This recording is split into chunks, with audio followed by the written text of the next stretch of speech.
So we have ideas now about why mind and matter interactions are important.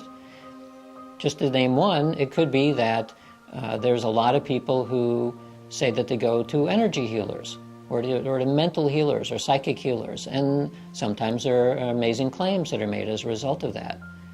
Well, what if some of that is actually true? It means that there is an almost completely unknown form of healing, oftentimes very dramatic and very fast, with no intervention at all in the usual sense. Why are we not using that? So one reason we're not using it is because we don't actually understand it very well.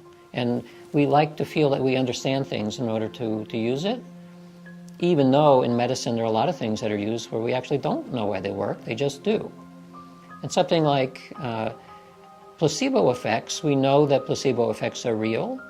Maybe they can be enhanced to the point where that's all you need. And maybe if it's caused by mind-matter interaction effects, if we understand that phenomenon better, maybe you can take a placebo effect and make it 100% effective, or at least figure out the conditions under which you can make it more effective. The other reason why I think it's important to support research, especially multidisciplinary research in this field, is because you would think that because there's so many people interested in these ideas, that there would be hundreds or thousands of academic departments out there that are studying it in one way or the other. As it turns out, there are almost none, especially in looking at the frontiers in things like mind-matter interaction.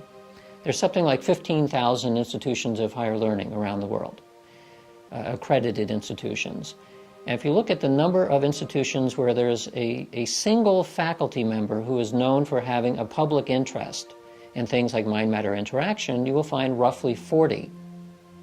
So if you have 40 divided by 15,000, that's not very many places, especially in comparison to doing surveys of populations saying, well, are you kind of interested in this? Think of the implications and all that. There you're going to be up in the 90% of the public is interested, and yet 90% of the public is interested and 99.9% of academia doesn't do anything at all with this topic. What does that mean? It means that there's a major taboo. These are things you talk about in private, but you don't talk about in public, at least not in the university. Well, that is a big problem, because the moment that you say this, we don't want to talk about this, it usually says that there's something actually very important in it that is causing the taboo in the first place.